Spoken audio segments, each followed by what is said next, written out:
It's Thursday morning. We're back in here. We're cutting white oak today. White oak, a little bit of walnut down this draw. Dad's up here on the ridge right now. We cut part of this job last fall. Some really good white oak here. I mean, just kind of out of the ordinary quality for Southwest Missouri. But it grows in a really good place here, just out in the middle of nowhere. So Dad's gonna cut on there's a little ditch that runs through here right there, you can see. Dad's gonna cut on the upper side of it, and I'm gonna work my way back up through here. There it goes right there. Boom. So Dad'll start up there. I'll work down through here. Several pretty good trees down through here. I mean, we really cut a good bunch of timber here last fall. Really good job. So I'm using a little saw today, a 661. So we'll fire this thing up, get started, and try to get a few trees on the ground. It's a nice change of pace to cut oak every now and then. I enjoy cutting oak, especially white oak. It's usually pretty clean timber.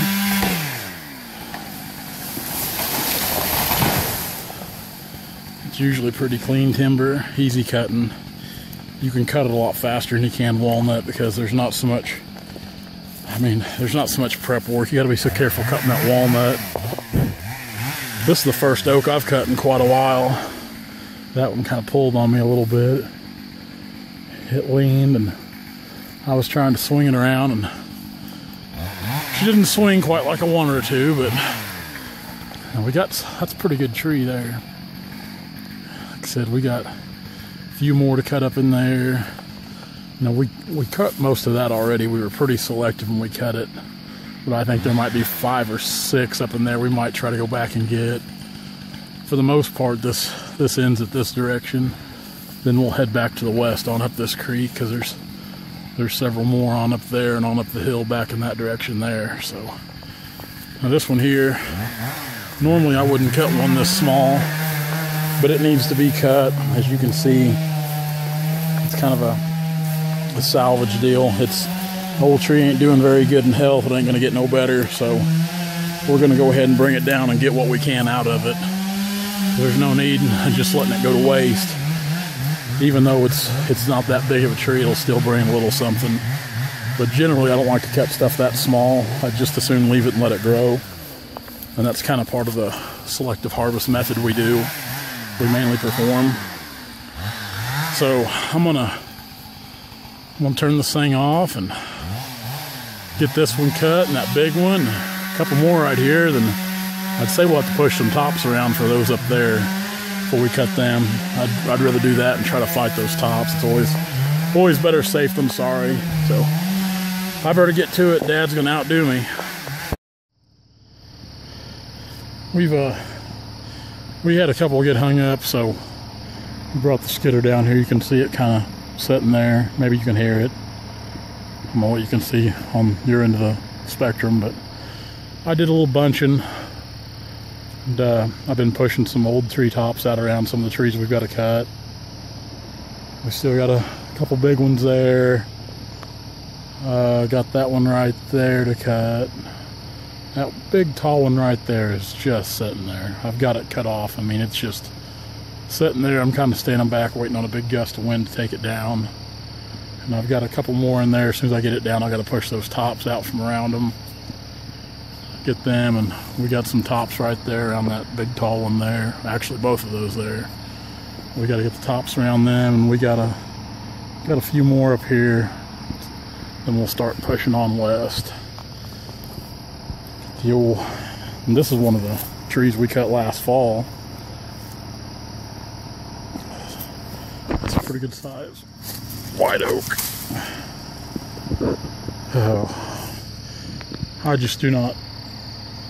It's not that I don't like these 661s, but I prefer the 880s. And the reason for it, I honestly think they cut so much better. They stay sharper longer. They just, I honestly do. After running those 880s for so long and jumping on a 661. Of course, we've had the 661s for a couple of years, but I still prefer an 880. Short video today. It's not terribly hot, but it's hot enough when you're cutting. So we quit just right around 11 o'clock. I've got a afternoon appointment up here in central Missouri to look at some walnut timber. Then when I come back, I'm gonna go over there and try to drag some of those logs out and try to get a jump on tomorrow, because it's not a real big job. Like I said, it's a return client, so and that's one of the main reasons we even did it. I mean, like I said, it's not a big job. Good trees, not a lot of them. We've got plenty to do right now. I need to be cutting walnut all I can this weekend. That's what we'll be doing. We'll be moving around a lot of logs this weekend, so I'm probably going to take the gooseneck or the pintle hitch more than likely in the morning. And as soon as we get done cutting, because we should finish up around 11:30, maybe sooner tomorrow. And when we finish, I'll just load that skidder up and take it on to another job where we're gonna try to get some walnut. Actually, what we're gonna do with that little skidder, we're gonna be working on both the Prentice and with that little 540 grapple this weekend. With the little 540B, with the flooding a few weeks ago, one of the companies we sell walnut logs to, they had some logs kind of piled up down there in the creek bottom. Well, they didn't get them out in time, and that flood water took them away. Walnut will float, and they will float off. So we don't have to, but we just agreed we'd help. It's not exactly how I want to spend a Saturday and or Sunday, but we're gonna try to be fishing some logs out. We might even have to take the boat down there and fish some logs out with the boat. Just depends on what we can find, because it's as big as the creek got and where they were.